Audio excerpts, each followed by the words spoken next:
and this yellow belly's in underneath the log, and we had a shrimp come up. And he wasn't even interested. Now, if I was a fish and it was jumping up in front of me a foot away, I'd be having a go at it. Gav sort of panned around to the left. Now, I get the feeling this fella's come out and he's pretty aggressive, and he's had a go at this fish and hunted him because he was hanging around the site. With the river system and finding the little cod down there and the nesting site, I was lucky enough to see Gav and Steve going down the river with the camera lens, and all of a sudden the little fish came out from his hidey hole, his nesting site, and hit the camera lens, and Steve had never had this happen to him before.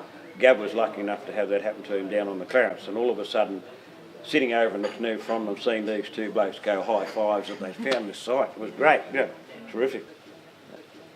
So we were watching what was happening down there, and we saw the male and the female go in, saw the shimming and the shaking, and we all went home and had a cold shower and came back 3 days later and filmed the egg site, and here's Carl looking after it.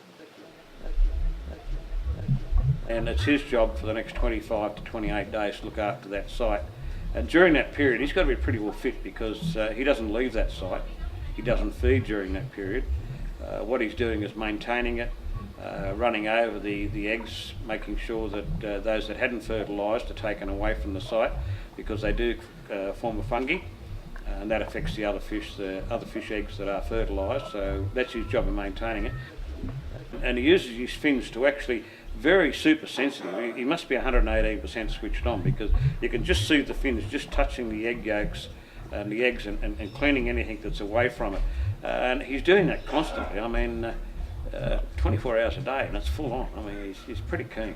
Yeah. We went back down and filmed the site. We were lucky enough to pick up a couple of little black dots on a couple of the eggs where they had hatched. And you could still see these little fish madly ducking around all over the place. And I mean, there's a 2mm cod, and you've got these things that are 25mm and 30mm long, attacking this egg site, and you're thinking, oh no, here we go. This is where the loss is, and you can actually see where some of it's been cleaned up. But yeah, it's been good doing it. There's a whole lot more that needs to be done. A heck of a lot of scientific work to be done yet, but it's a start. I have a passion for the cod, and always have.